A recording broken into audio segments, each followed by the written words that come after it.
I am here with Karyn Turk. She is an amazing business leader in the community in Palm Beach County. Karyn, thank you so much for chatting with me. That is so nice of you. Thank you so much for having me here. So you are awesome. You're one of those women that we talk about when we say, how does she do it? How does she fit everything in? You're a businesswoman, you're a mom, you're a grandma, you just have so much on your plate.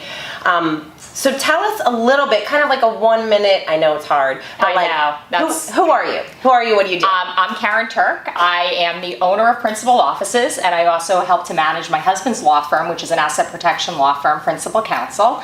And we provide support services to attorneys, and we also provide legal services and have executive office space dedicated to legal professionals.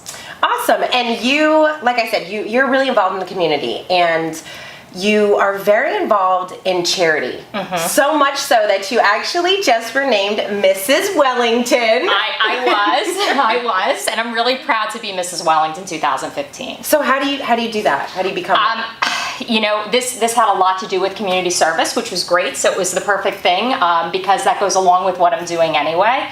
And I've been involved in the charitable sector for a long time, mm-hmm. and it's been something that's really been beneficial to me and my family and my business.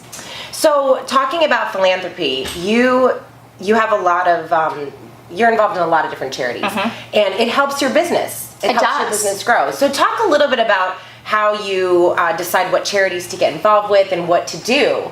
I love that question because I think it has to be, your passion. Mm-hmm. And the charities that I stand behind tend to be the ones that I'm passionate about. I'm a mom, I'm a grandmother, I'm adopted, I'm a caregiver. So, charities like Place of Hope, JAFCO, those are charities that speak to me. So they're really the ones that I find the passion and want to be involved in. And I think there's a lot of people out there, both men and women, who they say they want to get involved more, but they're busy. They're working. They're trying to build their business. We all have a lot of things happening. So sometimes charity gets kind of put off to the side. Mm-hmm. What do you say to those people? I say you shouldn't put it off. I mean, my opinion is that it happens naturally. When you put yourself out there and you do things that you're passionate about, it comes. The business comes. The good things come from it.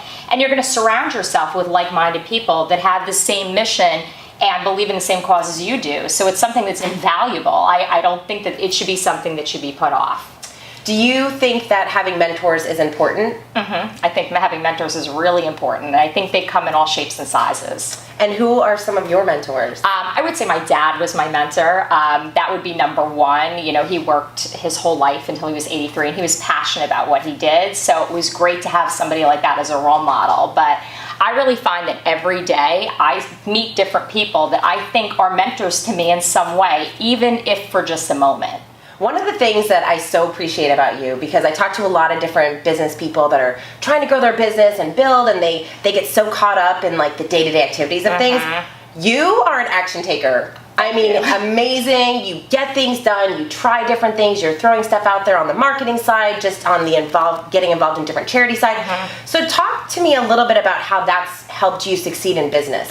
I think you have to be busy. I think you have to be busy, but you have to be busy with the right things, not the wrong things. You have to focus on what your passion is, but you also have to be not afraid to take risk. I make a lot of mistakes. I just try to own my mistakes the best that I can, learn from them, and move forward. But I feel like risk leads you to the next step you're supposed to take. So for somebody watching this and they're like, oh yeah, that's fine, but they're nervous. They don't know. I feel like we all want that security of this next step I take, it's going to work.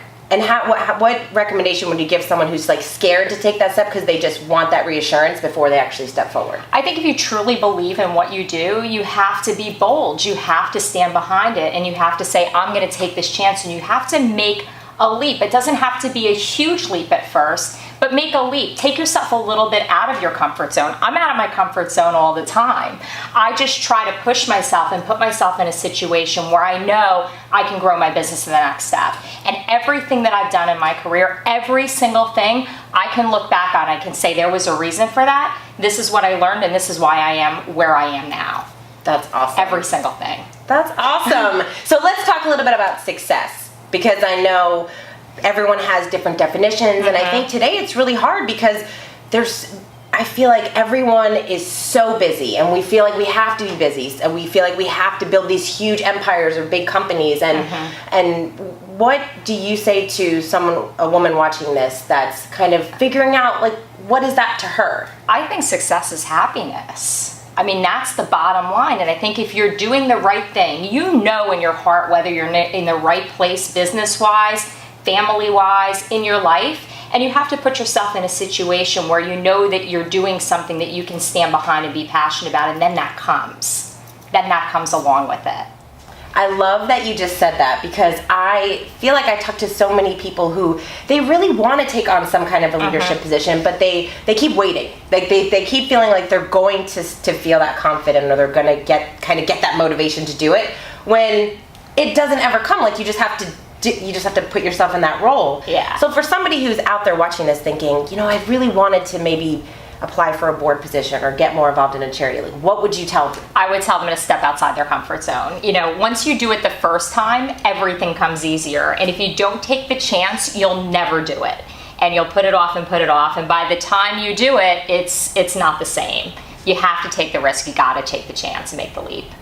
And I think that reaching out to someone like you or some other women in the community and really getting that support is so awesome. I've seen you mentor some of the people that work with you, and it's really inspiring to watch, because as women kind of grow up and they're taking on these different roles, having someone like you or other mentors in their life makes it so much easier. You have that person to talk to or to call that can kind of walk you off the ledge when you're feeling like you just need a little bit of help or support or guidance. Yeah, and now that I'm a grandmother, it makes it even easier. But it comes with time, it comes with experience, and it comes with the getting out of the comfort zone. Like that is the number one thing, if we could go back to that. Like that's it, is every time I do something that I haven't done before, I'm extremely nervous. I told you coming in here too, I don't even like to public speak, but it's something that I know I need to do, and I've learned to like it, and I've learned to embrace it.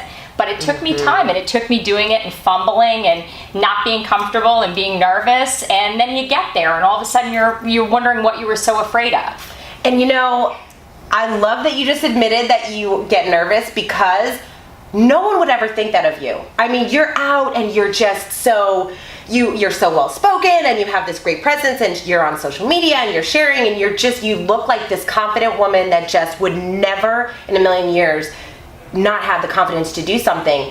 And it just helps people to see we all feel that way. Like we're all human. We all have that sense of I'm not good enough, or that little we need that confidence boost. So for you to say that, like, if people, check her out on Facebook and get to know her. You'll see, like, she's just amazing. But you know what? It goes back to just what we talked about, is mentors are people you meet every day, and they're people who support you and people who believe in you. And the way that you're talking about me right now is so flattering, but you need to surround yourself with people who build you up and make you feel more confident and believe in what you're doing and see your passion and understand your passion. Yeah.